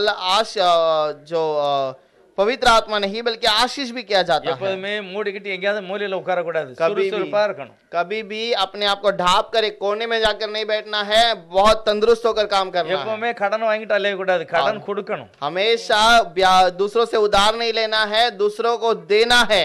நம்ம ஜெபம் பண்ணணும். हमें प्रार्थना करना चाहिए, ஏனென்றால் நீங்கள் ஆபிரகாமுடைய வம்சத்தை சார்ந்தவர்கள், क्योंकि आप अब्राहम के वंश के हैं, ஆசீர்வதிக்கப்படுவார்கள். आशीषित किए गए हैं। கஷ்டமே இல்லைன்னு சொல்லல, और तकलीफ रहेगा ऐसा है ही அந்த नहीं, கஷ்டம் நிரந்தரமா இராது. वो तकलीफ हमेशा का न रहेगा। இடத்துக்கு துணி இல்லாம இருந்தாங்க நிறைய பேர், बहुत सारे लोग वस्त्र के बिना थे, அப்படியே இல்ல, ஆசீர்வதிக்கப்பட்டார்கள். ऐसे ही नहीं आशीषित पाए நிறைய गए। பேர் சாப்பிடுறதுக்கு வழி இல்லாம இருந்தாங்க, बहुत सारे लोग खाने के लिए कुछ नहीं था, அப்படியே அவங்க இருக்கல, वो वैसे ही नहीं रह ஆசீர்வதிக்கப்பட்டார்கள். गए, वो ஆசீர்வதிக்கப்பட்டார்கள். आशीषित पाए। ஆசீர்வதிக்கப்படுவார்கள் விசுவாச மார்க்கத்தார். विश्वास पे रहने वाले आशीषित पाएंगे। எல்லா விதத்திலும் தேவன் தன்னுடைய ஜனங்களை உயர்ந்த இடத்துல வைத்தார். सारे चीजों में प्रभु अपने लोगों को ऊंचे स्थान पर रखेगा। ஆவியானவர் எழுதுகிறார், आत्मिक प्रभु कहता ஆகவே है, விசுவாச மார்க்கத்தார் और ஆசீர்வதிக்கப்படுவார்கள். इसलिए विश्वास के अंदर रहने वाले आशीषित எல்லா पाएंगे। விதத்திலும் सारे चीजों में அவங்க பேச்சில ஆசீர்வாதம் இருக்கணும், उनके बातों में आशीष அவங்க रहेगी, நடவோட எல்லாவற்றிலும் उनके ஆசீர்வாதம், चाल चलन में सब में आशीष रहेगी, அவங்களுடைய செயல் எல்லாமே ஆசீர்வாதமா இருக்கணும். और उनका काम उनके हर चीजों में आशीष நம்ம होगा। பேசுகிற வார்த்தை அநேகரை ஜீவனுள்ள சாட்சிகளாய் மாற்ற हमारी வேண்டும். बातें बहुत लोगों को जीवन का बनाना है। கர்த்தர் அதுக்கு தான் அழைச்சிருக்கிறார். प्रभु इसीलिए बुलाया है। முதலாவது தேவன் வானத்துல இருந்தார், पहले प्रभु आसमान में था, எபேசியர் 4 அப்படிதான் சொல்லுது, தேவன் எல்லாருக்கும் மேலாக இருந்தார். और एफेसियों का 4 अध्याय में कहता है प्रभु सबके ऊपर था। திரும்ப இயேசுவானவராக ஜனங்களோடு உலாவினார். फिर यीशु मसीह अपने लोगों के साथ में चलता फिरता இன்றைக்கு रहा। அந்த தேவன் आज वही எனக்குள்ளே परमेश्वर உங்களுக்குள்ளே இருக்கணும், मेरे अंदर और आपके अंदर है, அப்படிதான் எழுதியிருக்கிறது. ऐसा ही लिखा है। இயேசு கிறிஸ்து உங்களுக்குள் இருக்கிறார் என்று அறியீர்களா? यीशु मसीह आपके अंदर है करके तुम जानते हो क्या? அவர்தான் பரிசுத்த ஆவி என்று சொல்லப்படுகிறது. और वही पवित्र आत्मा है, அவர் உருவமாவுள்ள ஆவியானவராக இருக்கிறார். और वो रूप में नहीं बल्कि आत्मा में है। கலாத்திய சபை ஒரே குழப்பமாயிட்டு, गलाती कलीसिया बहुत गड़बड़ी में था। பவுல் பயங்கரமா அதை நல்ல எச்சரிக்கிறார். पौलुस ने बहुत अच्छे से चेतावनी दी, மக்கள் மாறினார்கள். लोग बदल गए, அந்த குழப்பத்தினாலதான் அந்த நிருபத்தை எழுதியிருக்கிறார். और उस भरोसा के साथ ही इस पूरे कलाम को लिखा है। சாத்தா எங்க குழப்பத்தை உண்டாக்கலாம் சரி, அதை ஆசீர்வாதமா கர்த்தர் மாற்றுவார். और प्रभु शैतान कहीं पर भी गड़बड़ी ले आए तो भी प्रभु उसे सुधारेगा। உங்களுக்கு ஒரு பிரச்சனை வந்தாலும் சரி, அவன் பிரச்சனை கொடுவான், ஆண்டவர் அதை அற்புதமா மாற்றிடுவார். और आपके लिए समस्या शैतान लेकर आएगा तो भी प्रभु उसे आशीष में बदलेगा। அதனாலதான் பவுல் சொல்றார், என்ன நடந்தாலும் கர்த்தருக்கு ஸ்தோத்திரம் சொல்லு. इसलिए पौलुस कहता है कि कुछ भी हो जाए तो प्रभु की महिमा அவர் कर। நல்லவர், वो भला है, அவர் நம்ம நேசிக்கிறார், वो हमसे प्रेम அவர் करता நம்மளை है, वो ஆசீர்வதிப்பார். हमें आशीष ஒரு करता है। நாளும் நீதிமான் கைவிடப்படுவது இல்லை. कभी भी धर्म छोड़ा नहीं जाएगा। கர்த்தர் உங்களை நிச்சயமாய் ஆசீர்வதித்து காப்பாரார். प्रभु जरूर आपको आशीष करके चला। ஹல்லேலூயா, हालेलुया, கர்த்தருக்கு ஸ்தோத்திரம். प्रभु की महिमा हो। எல்லாரும் ஜெபம் பண்ணலாம். हम सब प्रार्थना करेंगे, எல்லாரும் கர்த்தரை நோக்கி பார்க்கலாம். हम सब प्रभु की ओर देखेंगे। சர்வவல்லமையுள்ள நித்திய பிதாவே ஸ்தோத்திரம். और सर्वशक्तिमान नित्य पिता இந்த புதிய धन्यवाद, மாதத்துக்காக நன்றி சொல்லுகிறோம். और इस नए महीने के लिए धन्यवाद, இந்த பரிசுத்த நாளுக்காக கூட நன்றி इस சொல்லுகிறோம். पवित्र दिन के लिए धन्यवाद நாங்கள் प्रभु। உம்மை ஆராதிக்க தொழுதுகொள்ள எங்களுக்கு கொடுக்கப்பட்ட இடங்களுக்காக நன்றி. और हम आपके नाम को नमन करने के लिए आए इसलिए धन्यवाद। நீர் கொடுத்த வெளியேறப்பட்ட வேதாகமத்துக்காக நன்றி. आपके कलाम जो हमें कीमती कलाम दिया इसलिए धन्यवाद। வேத வார்த்தைகளின்படியே நாங்கள் உங்களுக்கு சமூகத்தில் காணப்பட கர்த்தர் உதவி वचन செய்யுங்க. के अनुसार ही हम आपके समूह में दिखाई देने के लिए मदद करें। விசுவாச மார்க்கத்தார் ஆபிரகாமுடைய சந்ததி, और विश्वास में चलने वाले अब्राहम के संतान அவர்கள் के हैं, ஆசீர்வதிக்கப்படுவார்கள். वो आशीषित किए जाएंगे। அப்படிப்பட்ட மெய்யான சமாதானம் ஆசீர்வாதமும் இருக்கட்டும். और वैसे ही समाधान और शांति बनी இயேசு रहे। கிறிஸ்துவின் நாமத்தினால் பிதாவே. यीशु के नाम से मांगते हैं पिता। आमीन।